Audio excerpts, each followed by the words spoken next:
It was another day, another bizarre blunder for your cognitively struggling president who needed help from a reporter today. It was pretty bad. Take a look.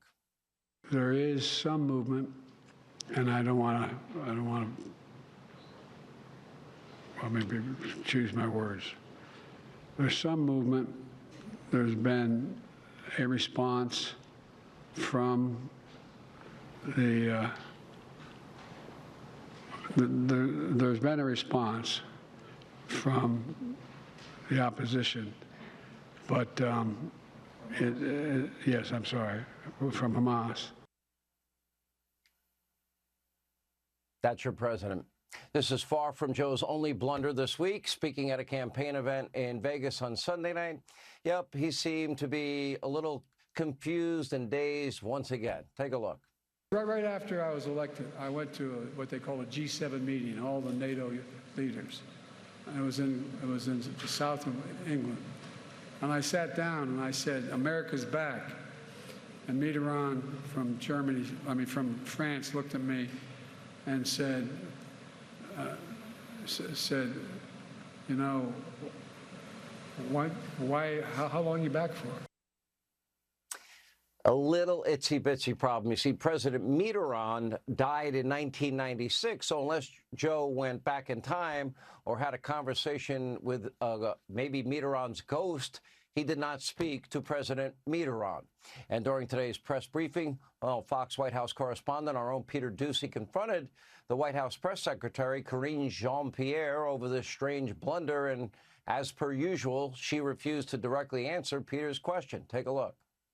How is President Biden ever going to convince the 3/4 of voters who are worried about his physical and mental health that he is okay, even though in Las Vegas he told a story about recently talking to a French president who died in 1996? I'm not even going to go down that rabbit hole with you, sir. What is We're the going to rabbit hole? Go ahead. He said he talked to Mitterrand. Go ahead. You saw the president in Vegas, in California. You've seen the president in South Carolina. You saw him in Michigan. I'll just leave it there. Our very own Peter Doocy is joining us now with more. It's very obvious and transparent. We had Newt Gingrich on this show last night, Peter, and yesterday. He's now, for the first time only now, convinced that he doesn't think Joe is going to make it to November because the cognitive decline of late has been so steep. Do you see it? You're with him every day. What do you see? Well, first of all, greetings from the bottom of a rabbit hole. It's great that we have connection down here to be able to go live. But it is not a conspiracy to ask questions about mistakes the president makes, considering that it is not one person saying this doesn't seem like it's right. It's 3/4 of those polled by NBC News either have minor or major concerns about his mental and physical health, and that includes half of Democrats. And of course, everybody misspeaks from time to time. However, not everybody is running to be the president, and not everybody is running to be the oldest president ever. And so these things happen from time to time. There are very heavy issues that whoever the president is next time, come January 2025, are going to have to deal with. And again, it's 3/4 of everybody polled by NBC News. As to whether or not he's going to go the distance this campaign, we have no reason to think that he's planning to step aside. If he does, the plan is going to be for the running mate, Kamala Harris, to ascend. You hear people talking about, oh, well, maybe there could be something at the convention. There is nobody running a shadow campaign effective enough that it would make sense for them to slide somebody in there. The last time we really saw a prominent Democrat would be on your show debating Ron DeSantis. It was Gavin Newsom, but you don't hear as much from him anymore.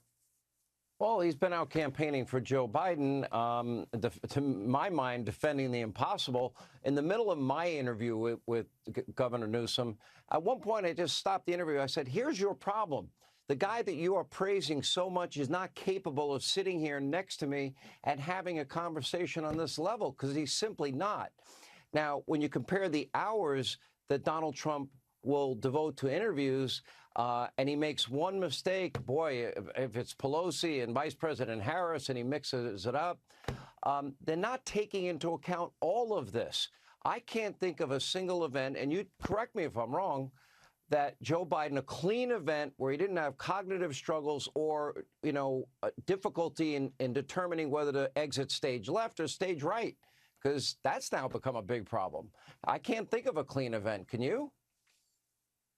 Well, the problem now is that they do so little with him. It really is just 1 or 2 on-camera events a week that every word is so heavily scrutinized. When we first got on the Biden beat back in the social distance days, it was like 10 reporters in the room with him. He wanted to talk after every single set of prepared remarks. That was 3 or 4 times a week for 2.5 years. Now it's 3 or 4 times a month at best.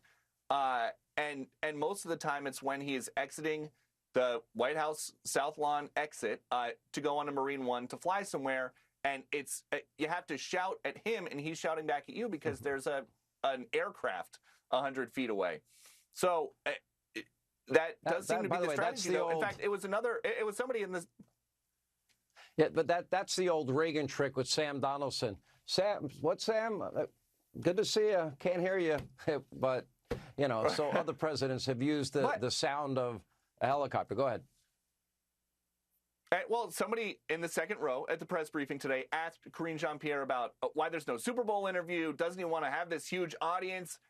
Why has he done so many fewer press events and press availabilities than all of his recent predecessors? And she said, I can't deny the numbers, that they are fewer, but he's going to try to get out there in new ways. And she mentioned radio interviews and podcasts and social media, which have been used by Barack Obama, Donald Trump, and Biden 2020 very effectively. So these are not new things, but they are basically telling us not to expect to see or hear more from him between now and November.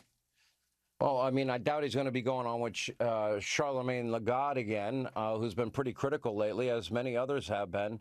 He said nobody's actively running a shadow campaign, and I would agree with you. I don't think Gavin Newsom is doing that. I mean, he was very clear that in his mind, if you take him at his word, and I'll take him at his word, that Kamala Harris would be next up.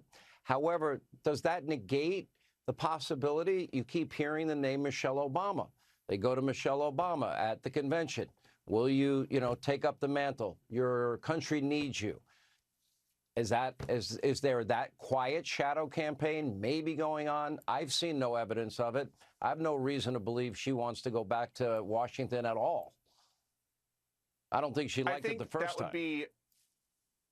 I think that would probably be optimism by like the 50% or so of Democrats who are polled by NBC who think that Biden, who are concerned that Biden has mental or physical issues that might be a problem for him in a second term.